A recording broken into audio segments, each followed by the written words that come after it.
नमस्कार दोस्तों, आप सभी को द के न्यूज यूपी से हार्दिक अभिनंदन करते हुए मैं आज कुछ विशेष बातों को लेकर के आपके सामने आया हूं। इसमें मुझे एक बात का आभास हो रहा है कि आने वाले समय में कुछ न कुछ परिवर्तन होने वाला है। प्रकृति इशारा कर रही है, लेकिन लोग समझ नहीं पा रहे हैं। अब ये समय 2 साल भी हो सकता है, यह समय 5 साल भी हो सकता है, 10 साल भी हो सकता है, लेकिन कुछ ना कुछ बड़ा बदलाव होने वाला है, जिसको लेकर के लोगों के भीतर भी कुछ अहम की भावनाएं टकराहट ले रही हैं। कहीं जाति धर्म के विषय में टिप्पणी को लेकर एक दूसरे पर तू मैं में किया जा रहा है, कहीं पीतांबरधारी एक दूसरे पर आग बरसा रहे हैं, कोई अपने को सुपर दूसरे को लोअर बता रहे हैं, कहीं राजनीति में छात्रों पर आतंकियों की तरीके से लाठी भांजी जा रही है, कोई अधिकारी अपनी गलती लेने को तैयार नहीं है, बलि का बकरा केवल छोटे लोगों को बनाया जाता है।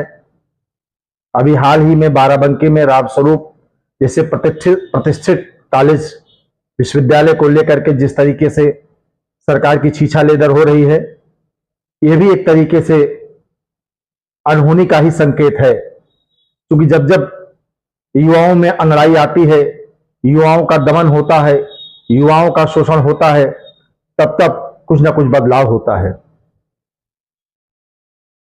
बाराबंकी में हुए लाठीचार्ज की मैं कटु निंदा करता हूं। वो छात्र थे, अपनी मांग मांगने गए थे, बताने गए थे। इतने बड़े आतंकवादी नहीं थे कि वो पेट्रोल बम फेंक रहे थे, पत्थर फेंक रहे थे, गोली चला रहे थे। उनको जिस तरीके से वीडियो वायरल देखने को मिला है, दौड़ा दौड़ा कर गिरा गिरा के मारा गया है, ये हमारी सभ्य पुलिस का काम नहीं है। पुलिस और पब्लिक, छात्र सब एक दूसरे के पूरक है। पुलिस समाज की सख्त पहरेदार है, लेकिन इस तरीके से सख्ती चोर बदमाश डाकू गुंडों के खिलाफ हो, आतंकवादियों के खिलाफ हो, अराजक तत्वों के खिलाफ हो, वो सही है।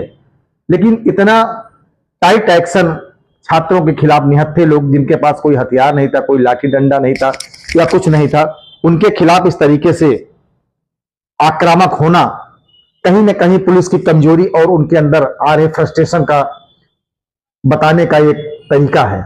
आखिर पुलिस हमारी इतनी फ्रस्ट्रेशन में क्यों रहती? छोटी छोटी बातों से उत्तेजित हो जाती। कई वीडियो इस समय आ रहे हैं, कहीं कोई कोतवाल किसी छात्र को गाली दे रहा है, नौकरी छोड़ने की धमकी दे रहा है, कहीं कुछ बोल रहा है, कहीं कुछ कर रहे हैं। ऐसा क्यों हो रहा है? प्रदेश सरकार जो शुचिता का दम भरती है, क्या उसको ये सब सूचनाएं नहीं लग रही हैं? क्या इसकी जानकारी नहीं है? एलआईओ खुफिया विभाग क्या कर रहा है? आखिर पुलिस विभाग के आला अधिकारी क्या अपने मातहतों को इस तरीके से छूट दे रखे हैं या कहीं कुछ मामला और है? इस सब को लेकर के कहीं ना कहीं जो घटनाएं हो रही हैं, जो छात्रों के साथ जो लाठियां भाजी गई हैं, इससे कहीं ना कहीं सरकार पर भी उंगलियां उठ रही हैं। कोई माने या ना माने, क्योंकि सत्ता दल वाले तो मानेंगे नहीं, जबकि लाठी से जो घायल हुए हैं उन्हें देखने के लिए डिप्टी सीएम तक पहुंच चुके हैं, सत्ता से जुड़े कई नेता पहुंच चुके हैं, लेकिन सिर्फ देख करके ही वो लौट रहे हैं। उनकी किसी की हिम्मत नहीं है कि मुख्यमंत्री से बोलें कि इस तरीके से प्रदेश में दोबारा कभी पुनरावृत्ति ना हो। छात्र आपसे डिमांड करने गए थे, कुलपति से डिमांड करने गए थे, प्राचार्य से डिमांड करने गए थे, और इसकी बात, इससे मतलब ये साबित होता है कि छात्र सही थे। क्योंकि अभी जो वायरल हुआ है 3 सितंबर का मान्यता आई है उनकी लॉ की, उससे पहले वो अगर 1 साल 2 साल में लॉ में एडमिशन लिए थे, इसका मतलब वो गलत काम कर रहे थे।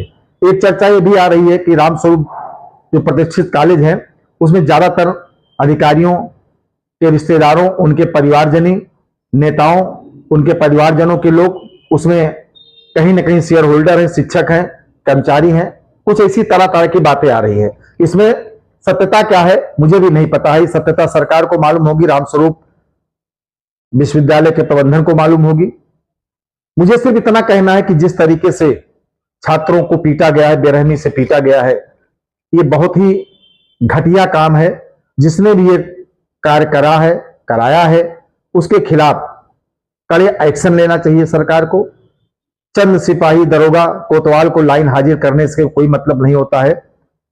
इतना जिस तरीके से दौड़ा दौड़ा के छात्रों को मारने का वीडियो वायरल हो रहा है, उससे जो छात्र हैं, जो सभ्य समाज के लोग जिनके बच्चे बाहर पढ़ने जाते हैं, जो प्राइवेट फीस देते हैं 2 लाख 4 लाख 3 लाख 1 लाख 50,000 हर साल जो फीस जमा करते हैं, उनका अभिभावक भी काफी दुखी हैं। आखिर ऐसा क्यों हो रहा है? छात्र अपनी बात रखने ना पाए, छात्र अपने प्रिंसिपल से ना मिलने पाए, छात्र कुलपति से ना मिलने पाए, तो कुलपति किस लिए होते हैं? प्राचार्य किस लिए होते हैं? आखिर वो प्राचार्य, कुलपति, डीन, प्रोफेसर, ये लोग बच्चों के ही तो आधार पर बने हुए हैं। ये बच्चों से मिलने में क्यों घबराते हैं? ठीक है, बच्चे 4-6 बात आपसे रखते, 4-6 बात डिमांड करते, आप 2 बात जो जायज होती मानते या उनको समझाते, ही आपके ऊपर है। आप इतना बड़ा कॉलेज चलाते हैं, इतना बड़ा विश्वविद्यालय चलाते हैं, पेशेंस से आप 10 लोगों से बात कर रहे हैं, बाहर 10-20 लड़कों पर लाठियां भाजी जा रही हैं। इसमें कहीं ना कहीं किसी न किसी का षड्यंत्र है। इसको खुफिया विभाग के अधिकारियों को इसकी जांच करनी चाहिए कि क्या वास्तव में इस तरीके से जो घटना हुई है, इसके पीछे कारण क्या है। हमारी 1-2 लोगों से बात हुई, बाराबंकी के जो पुलिस अधिकारी हैं, उनका कहना है कि कुछ उस बिल्डिंग से अभिभावक निकल रहे थे, उनसे छात्रों का तू मैं हुआ, पुलिस बीच बिचाव करने गई तो वो लोग अभिभावकों को भी रोक रहे थे कि आप लोग भी ना जाए, हमारे धरने में शामिल हो। लेकिन ऐसा कुछ पता नहीं चलता है, क्योंकि जो वीडियो सामने आई है उसमें ना तो छात्र लाठी लिए हैं, ना तो छात्र कोई कट्टा लिए है, ना तो कोई छात्र ईंटा लिए है। पुलिस तो ढूंढ ढूंढ के दौड़ा दौड़ा के मार रही, सड़कों पे गिरा गिरा के मार रही है। आखिर अचानक पुलिस इतनी आक्रोशित क्यों हुई, ये भी एक सोचने का विषय है। मैं एक जागरूक उत्तर प्रदेश का, भारत देश का नागरिक होने के साथ साथ छात्र रह चुका हूं विश्वविद्यालय का, और मीडिया से जुड़ा हूं। बहुत दुखी हूं। मैं योगी आदित्यनाथ जी, माननीय मुख्यमंत्री जी से, माननीय अपने अयोध्या के प्रभारी मंत्री शाही जी से, सहित चीफ सेक्रेटरी, डीजीपी, इनसे मैं मांग करता हूं कि निष्पक्ष जांच होनी चाहिए।